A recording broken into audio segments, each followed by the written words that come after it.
Começa agora Revidecast, o podcast da Revide.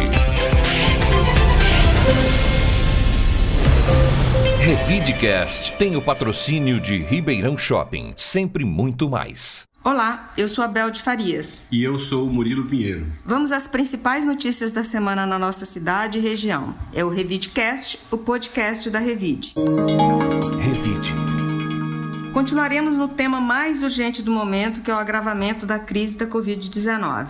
Continuamos com números alarmantes de contaminação e de mortos. Na quarta-feira, segundo o consórcio de imprensa, tivemos o maior número de mortes no país, 2.349 mortes num único dia. Isso significa perder 100 pessoas por hora. O Brasil virou o epicentro da pandemia. A Fiocruz alertou que 25 das 27 capitais brasileiras atingiram o patamar crítico de leitos de UTI para a doença, acima dos 80%. Em Ribeirão, o prefeito Nogueira resolveu acatar as duas decisões. Do governo do estado, na classificação do Plano São Paulo, Ribeirão foi para a fase vermelha. E acatou também a decisão da Justiça, que mandou fechar os salões de beleza e as academias.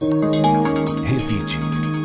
O governador João Dória decretou nesta quinta-feira, 11, fase emergencial em todo o estado de São Paulo. A nova classificação do Plano São Paulo é mais rígida do que a fase vermelha, em vigor desde o último sábado, dia 6. A fase emergencial será decretada entre os dias 15 e 30 de março. Confira as regras da fase emergencial. Restrição completa, serviço de retiradas de compras, mercadorias, alimentação de todos os setores, lojas de materiais de construção, celebrações religiosas coletivas. Os templos seguirão abertos para manifestações religiosas particulares. Atividades esportivas coletivas. O Campeonato Paulista será suspenso a partir de domingo. Permitido somente serviços de drive-thru entre 5 e 8 horas da noite e delivery 24 horas por dia para restaurantes e outros estabelecimentos comerciais.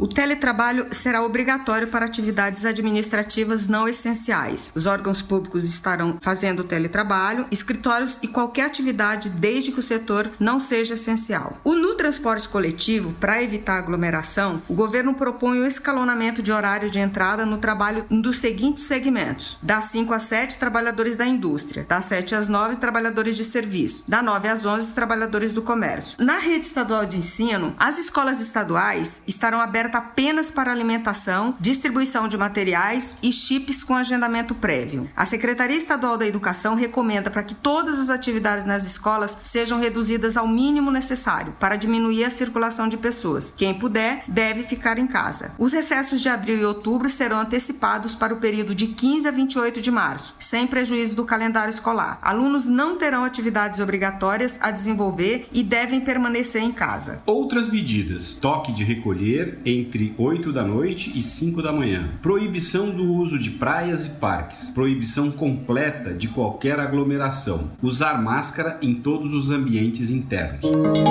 Revide. Murilo, fechou o cerco, né? Qual é a avaliação que você faz sobre essas novas medidas? Pois é, a gente bateu até um certo desânimo aí, de modo geral, nas pessoas, né? Porque depois de um ano que nós estamos completando agora, a gente de uma certa forma já passou por esse período agora, e os números, né? A gravidade dos números, da lotação dos leitos, né? Realmente faz com que se imponham medidas mais restritivas, né? Embora a gente já esteja com esse sacrifício todo há bastante tempo.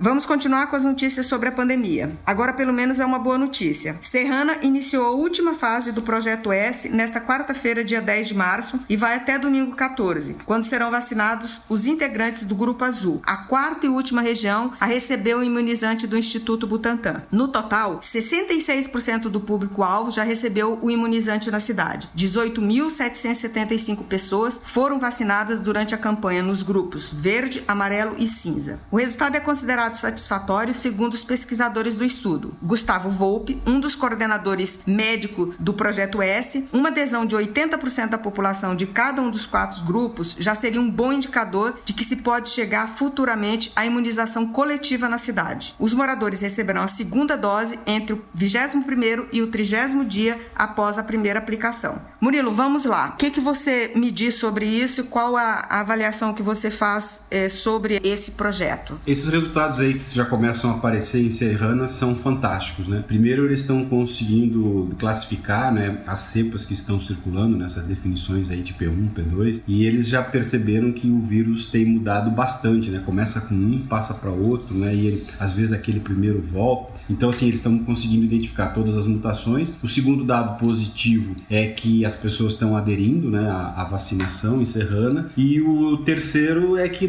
já estamos, assim, né, conseguindo alguns resultados importantes aí que servirão para referenciar os estudos da ciência nos próximos anos. Revide. Agora vamos a uma notícia policial. A Polícia Federal deflagrou na terça-feira, dia 9, a Operação Anóxia, que investiga fraudes na concessão e recebimento de bolsas de estudo para pesquisas mantidas com recursos do Conselho Nacional de Desenvolvimento Científico, o CNPq. Segundo a PF, um médico e professor da USP em Ribeirão Preto e uma fisioterapeuta que estão sendo investigados no esquema foram presos. Os nomes dos suspeitos que estão na sede da PF de Ribeirão não foram divulgados. Há suspeita também da ocorrência de falsificação de documentos, superfaturamento na aquisição de equipamentos para laboratórios daquela universidade e lavagem de dinheiro. As buscas estão sendo realizadas nas residências dos suspeitos e no departamento em que trabalham na USP, diz a nota da Polícia Federal sobre o caso. Os investigados poderão responder pelos crimes de associação criminosa, falsidade ideológica e de apropriar-se o funcionário público de dinheiro, valor ou qualquer outro bem imóvel, público ou particular, de que tenha posse em razão do cargo ou desviá-lo em proveito próprio ou alheio. Além de lavagem de dinheiro, as penas somadas ultrapassam 15 anos de reclusão. Por meio de nota, a Faculdade de Medicina de Ribeirão Preto, da USP, esclareceu que está à disposição das autoridades competentes para colaborar nas investigações e que não compactua com irregularidades. A anóxia é a ausência de oxigênio, né? E medicina relaciona com essa falta de oxigênio no cérebro, né? Essa notícia aí é uma notícia ruim, né? Porque a medicina os profissionais estavam indo tão bem, né? Com esse trabalho fantástico que estavam fazendo, e de repente apareceu essa notícia aí sobre essa falsificação das pesquisas. E também, né? Que no caso, né? Se percebeu aí até uma certa distinção, né? Porque geralmente pessoas que cometem outros tipos de crime têm as suas identidades tornadas públicas, né? E esse caso a Polícia Federal não revelou ainda os nomes e não teve o mesmo critério. Revide. Agora vamos ouvir da editora do portal Raíssa Scheffer quais foram as notícias mais lidas esta semana. Olá, Abel. Oi, Murilo. Bom, as oportunidades de emprego oferecidas nos concursos públicos foram destaque nessa semana de leitura aqui no portal Revide. Somente no estado de São Paulo, são 28 concursos com as inscrições abertas. São diversas vagas para diferentes níveis de escolaridade. A gente tem oportunidades aqui nas prefeituras da região, como é o caso de Jaboticabal, Cajuru e Guariba, e também tem vagas para a Caixa Econômica aqui em Ribeirão Preto e as 1.696 oportunidades do processo seletivo do IBGE. Eu conversei com o professor Luiz Cláudio Jubilato, que é blogueiro do portal Revide, e ele deu algumas dicas para quem pretende se dedicar ao estudo dos concursos. Vamos conferir. Gente, fazer concurso no Brasil é algo interessante, porque é um ato de heroísmo, né? É ter paciência, é ter persistência e treinamento. Então você tem que estudar, mas treinar até cansar. Então não pode estudar apenas teoria, você tem que também fazer exercícios e fixar a matéria. Olha só, em 2020, por causa da pandemia, muitos concursos foram levados para 2021. Então teremos concursos de salários, por exemplo, de R$35 mil a R$552. Hoje, o mais procurado é o do IBGE, que tem salários de mais ou menos R$5.200 até R$552. Mas há vagas em excesso para a região aqui, por exemplo, de Ribeirão Preto, há demais vagas, né, que você pode procurar em várias categorias. Só que lembrem-se, algumas delas exigem noções de direito, outras noções de administração, outras um preparo intelectual maior para poder pegar várias áreas. Então, pense, você quer fazer concurso? Tem que estudar todo dia, cada dia um pouco, mas tem que ter noções principalmente de português básico e de matemática. Então essa matemática básica, por exemplo, cai em todos os lugares. Existem concursos que exigem uma prova de redação, outros concursos que não exigem provas discursivas. Então Prestem atenção, são mais ou menos 1.752 cursos que devem acontecer no Brasil esse ano. Do início ao final do ano, vocês terão a oportunidade de fazer todos os concursos possíveis de níveis diferentes. Basta ver o que você pretende, qual o salário que você quer ganhar. E aí, enfiar a cara nos estudos e procurar o momento certo e não desanimar. Se não passar em um, tem outros tantos que você pode tentar. Beleza? Boa sorte, bom concurso. E não esqueça, quem manda no concurso é o edital. E o professor Fábio Tazic, que também é blogueiro aqui da Revide, explicou pra gente a importância de prestar bastante atenção no edital dos concursos. Vamos ouvir as dicas dele. Então, 2 boas dicas para quem está prestando concurso público, vagas de estágio, vestibulares, é ter atenção no manual de instruções ou nos editais, porque nesses documentos vocês têm várias informações importantes sobre a prova em si. Datas de inscrição, datas de apresentação de documentos, quais documentos você tem que apresentar, o que você tem que estudar para a prova. Então é de valor inestimável a leitura atenta nesses documentos, no manual do candidato e nos editais. Fora isso, é importante que o candidato, a candidata, mantenha foco nos estudos. Se você quer entrar, por exemplo, numa determinada faculdade, é importante que você saiba como foram as provas anteriores, como se processa o vestibular de lá. Se você quer um cargo público, é importante você saber também como foi pedido, uma questão ou outros itens em momentos anteriores. Lá no revide.com.br, a gente traz o link para todos os editais dos concursos que estão abertos aqui na região e também no estado, e os detalhes sobre as provas. Bom, é isso aí, pessoal. Até semana que vem. Revide. E a Revide dessa semana? A editora Marina Aranha vai falar sobre as principais matérias desta edição. Oi, Murilo. Mais quente que a Revide dessa semana é impossível. Todos nós sabemos que o Brasil vive um momento preocupante com a pandemia de Covid-19 e a repórter Paula Zuliani resolveu falar com brasileiros que saíram de Ribeirão Preto e hoje vivem em outros países para eles avaliarem o cenário. Conta pra gente como foi, Paulinha. Olá, Marina e ouvintes do Revidecast. A ideia dessa matéria surgiu a partir de uma reflexão sobre o momento em que vivemos, né? Como a Bel e o Murilo já comentaram, o Brasil tem alcançado sucessivos recordes tanto no número de óbitos quanto no número de novos casos confirmados. Enquanto o mundo acompanha o avanço da pandemia por aqui, nós decidimos conversar com brasileiros que hoje vivem no exterior. Em seus relatos, Marcela Cravo, Fernanda Botelho, Mariana Maciel e Marcelo Bigal compartilham algumas das estratégias adotadas pelos governos da Austrália, da Inglaterra, de Portugal e dos Estados Unidos, que geraram efeitos positivos no combate ao novo coronavírus. Em comum, todos desejam que o Brasil assuma o mais breve possível uma melhor posição nessa luta. Conteúdo completo você confere na nossa edição digital dessa semana. Não dá para não ler, né? E ainda temos a entrevista sobre o preço dos combustíveis, reportagens sobre o comercial e o Botafogo e muito mais. A Revide dessa semana é digital e pode ser acessada pelo portal Revide ou por nossas redes sociais. Revide. Paulo, quais as notícias da Câmara? Oi, Bel. Oi, Murilo. A Câmara Municipal dos Vereadores aprovou o protocolo de intenção para a compra de vacinas pelos municípios. Esse foi aquele documento elaborado pela Frente Nacional dos Prefeitos. Agora o protocolo segue para a sanção do prefeito Duarte Nogueira.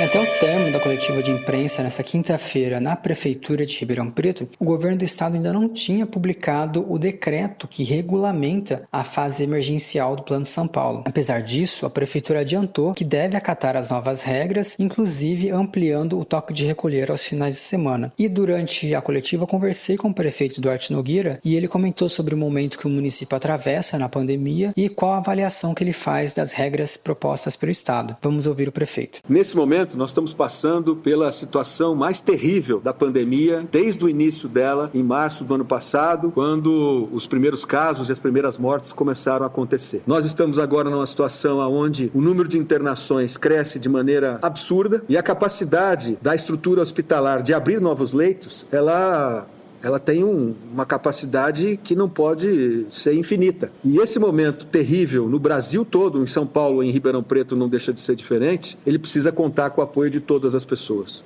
Nós temos que ter consciência que, à medida com que a gente vai ampliando o número de pessoas vacinadas, de maneira decrescente em relação à faixa etária, a gente vai imunizando os mais velhos, que são aqueles que mais vão para os hospitais e aqueles que mais vêm ao óbito. E esse momento é o momento de ter uma consciência exigência ainda maior e uma responsabilidade de todos, começando por aqueles que já têm tomado as medidas de prevenção, ir até aqueles que estão desdenhando dos resultados fúnebres dessa doença e convencer as pessoas. Até porque muitos dos que podem estar negligenciando as medidas de distanciamento social, uso de máscara, álcool em gel e os procedimentos sanitários e de restrições que precisam ser feitos para diminuir as internações, podem ser esses as próximas vítimas mortais do coronavírus. Então, eu acho que essa é uma ação que depende de todos nós para um bem coletivo e, sem dúvida alguma, nós vamos atravessar e vamos chegar numa situação daqui a 30, 45 dias muito mais tranquila. Mas antes dela chegar, nós vamos ter uma piora.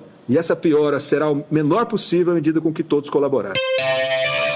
Bem, durante a coletiva, o prefeito ressaltou algumas vezes essa questão de que Ribeirão vai atravessar o momento mais difícil da pandemia nas próximas semanas, mas que a recuperação deve ser mais rápida do que foi no ano anterior por conta da vacina. Bem, por hoje é isso. Até semana que vem.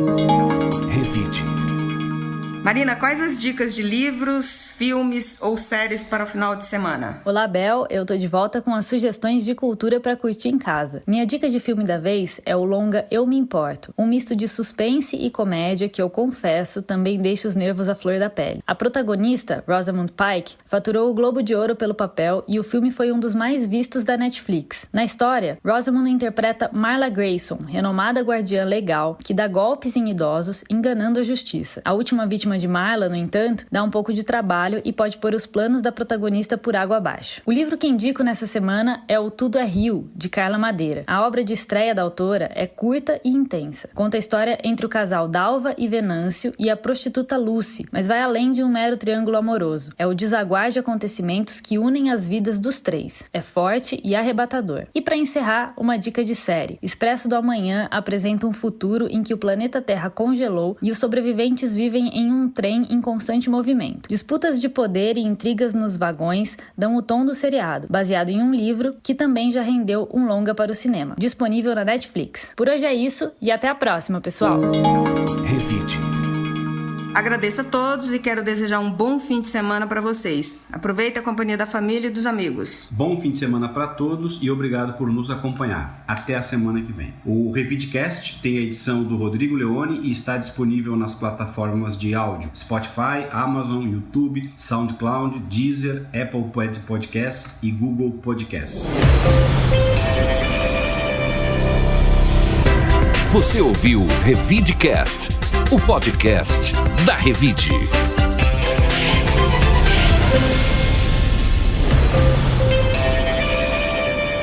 Informação de qualidade tem valor. Incentive o bom jornalismo. O Revidecast tem o patrocínio de Ribeirão Shopping, sempre muito mais.